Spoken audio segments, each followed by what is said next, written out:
Cici dan Keong Emas. Di suatu hutan yang hijau dan asri, tinggallah kawanan hewan yang rukun satu sama lain. Meski mereka berbeda, tetapi selalu bantu-membantu jika ada di antara mereka yang mengalami kesusahan. Siang itu, Cici si kelinci sedang menunggu suaminya pulang karena persediaan makanan telah habis, sedangkan dia tidak bisa meninggalkan anaknya sendirian di rumah. Jika dibawa, malah merepotkan Cici di tengah jalan. Ketika Cici sedang melamun, datanglah Tuan Rubah dengan kesombongannya.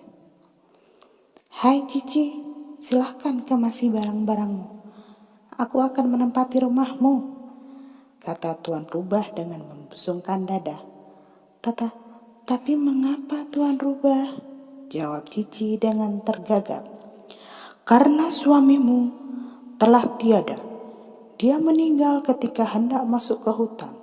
Terpleset jatuh ke tebing dan tidak ada yang membantunya," ucap Tuan Rubah dengan mengangkat kepala tinggi-tinggi.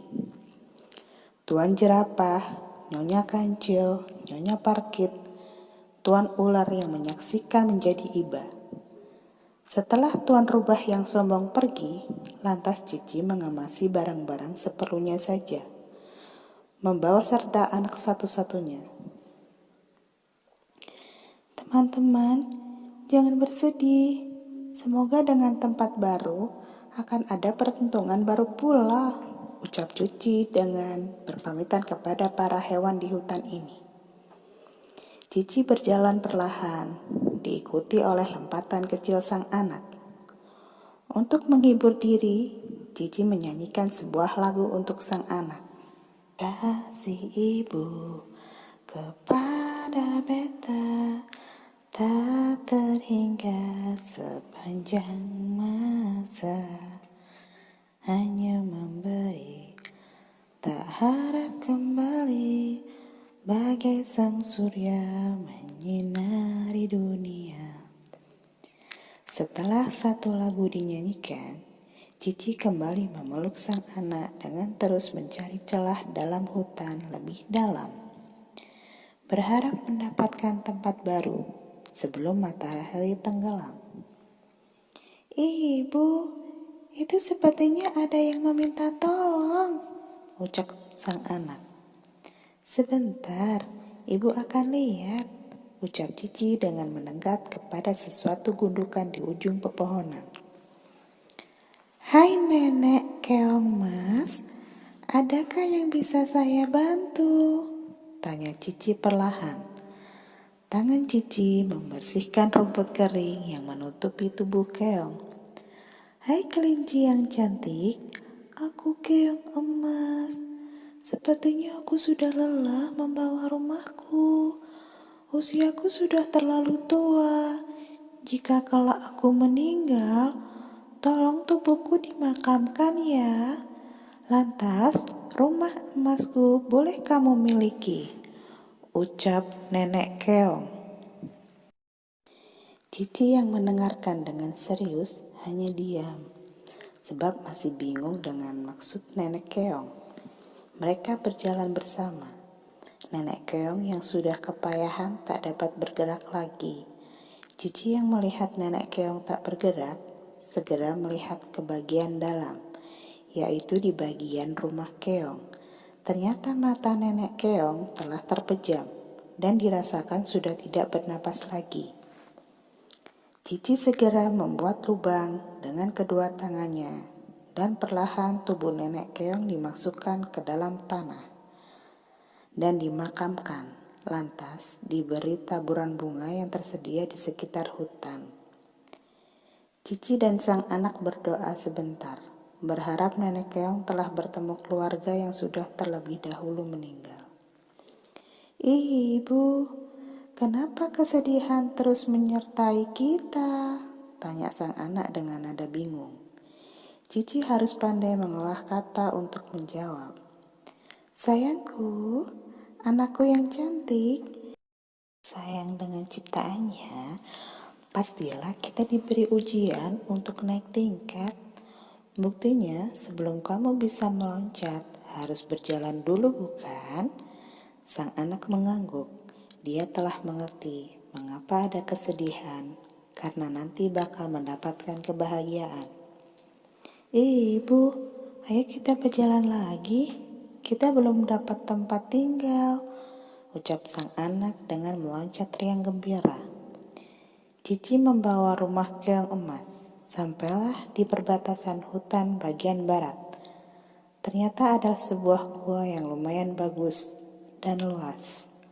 Setelah Cici melihat ke dalam dan memastikan tidak ada hal-hal yang membahayakan dirinya, maka Cici memanggil masuk sang anak. Ibu, syukurlah kita bisa tidur di sini. Aku suka tempat baru ini, dekat dengan danau kecil, ucap sang anak sebelum menyiapkan tempat untuk beristirahat. Iya sayangku, ayo kita istirahat. Hari sebentar lagi gelap. Ibu akan menyiapkan kayu bakar yang cukup. Sang anak menunggu di dalam goa dan beristirahat. Cici memungut ranting-ranting patah yang berserakan di sekitar goa. Beberapa saat, dia mendengar suara gemerisik yang tak tahu dari mana berasal. Cici menghentikan kegiatannya dan melihat ke berbagai penjuru. Segera mungkin dia bersembunyi ke dalam goa. Suara mencurigakan terus mendekat. Cici menengok dari celah bebatuan di dalam goa. Betapa kagetnya, ternyata Tuan Rubah telah mengikutinya.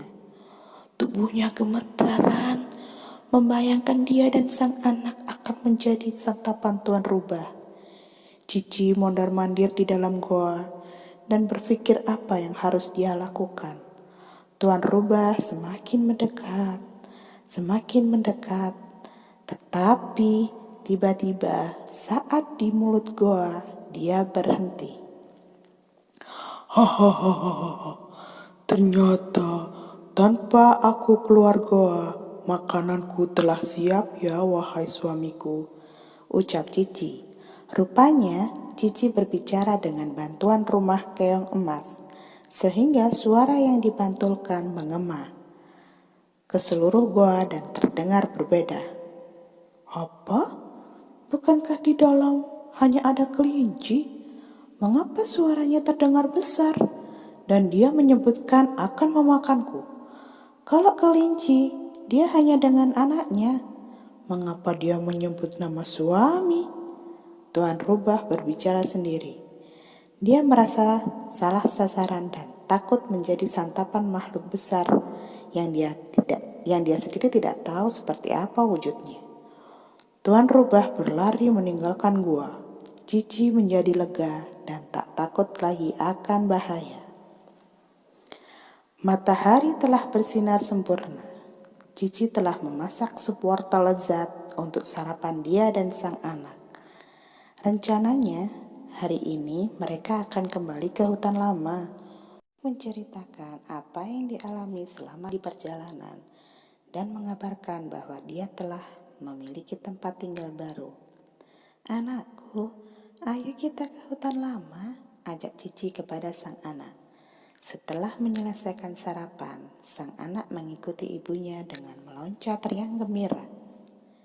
Di perjalanan, Cici menyapa Tuan Monyet, Nyonya Angsa yang sedang berenang, dan terakhir sebelum masuk ke perbatasan hutan lama, Cici dikejutkan oleh tangisan Nyonya Kancil. Nyonya Kancil, kenapa Anda menangis? Dapatkah aku membantumu?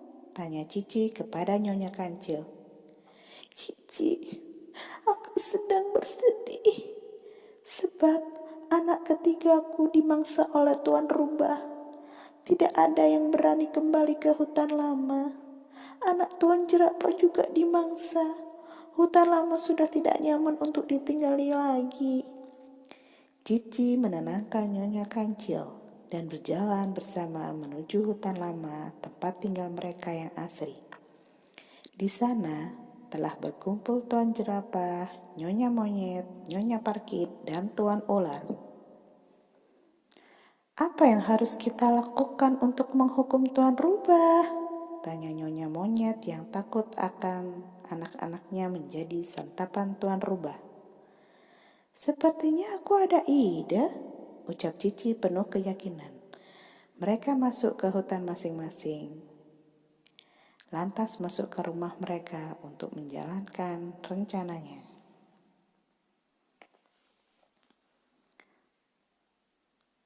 Benar, setelah beberapa lama menunggu, Tuan Rubah akhirnya datang untuk mencari anak-anak yang bermain.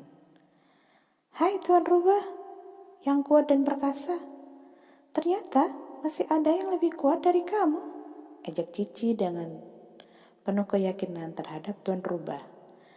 Mendengar Cici meremehkannya membuat Tuan Rubah semakin sombong. Aku tidak yakin ada yang lebih kuat daripada aku, ucap Tuan Rubah dengan sombong. Mari kita buktikan siapa yang berani masuk dan mengambil harta karun di dalam goa di sebelah hutan barat. Dialah yang paling pemberani dan kuat. Bagaimana? Tantang Cici kepada Tuan Rubah. Mendengar tantangan dari Cici, membuat semangat Tuan Rubah semakin membara. Mesti sebenarnya dia juga ketakutan ketika membayangkan akan masuk ke dalam gua yang ada makhluk pemangsa. Mereka berdua berjalan menuju gua yang dimaksud. Tuan Rubah masih menceritakan kesombongannya telah memangsa anak-anak di hutan lama. Sampailah mereka berdua di mulut gua. Dengarkan Tuan Rubah, aku akan masuk terlebih dahulu untuk mengambil harta karun. Setelah itu Anda bagaimana? Tanya Cici kepada Tuan Rubah. Kesepakatan akhirnya terjadi. Cici terlebih dahulu masuk ke dalam gua.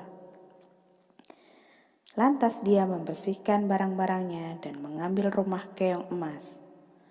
Hai Tuan Rubah, lihatlah, aku menemukan harta karun berupa rumah keong emas sebesar bola tenis. Bagaimana dengan Anda? Tantang Cici dengan kepercayaan diri yang penuh. Tak ingin kalah dan nama besar Tuan Rubah menjadi tercemar, akhirnya dengan congkak Tuan Rubah masuk ke dalam goa. Ketika Tuan Rubah telah masuk ke dalam goa, rencana yang sudah disusun oleh penghuni hutan lama segera dilaksanakan. Ayo, cepat, bisik Cici kepada kawanan teman-teman yang membantu Cici menutup mulut goa dengan kayu-kayu besar yang telah dipersiapkan oleh penghuni hutan lama. Setelah tertutup dengan kayu-kayu panjang, Tuan Jerapah mendorong batu yang baru ke mulut goa. Perlahan tapi pasti, mulut goa tertutup dengan batu. Cici, tolong aku tidak bisa keluar dari sini. Terdengar Tuan Rubah memanggil-manggil Cici, tetapi tak dihiraukan oleh Cici karena kesombongan dan ketamakan Tuan Rubah yang membuat Cici dan teman-teman mengurung Tuan Rubah di dalam goa. Teman-teman Cici berbahagia sebab tak ada lagi yang akan memangsa anak-anak mereka. Nyonya Kancil berpelukan dengan Cici dan teman-teman yang lainnya juga. Pesan moralnya adalah, karena kasih sayang sebenarnya tak mengenal siapa saja. Niat baik pasti berakhir baik pula.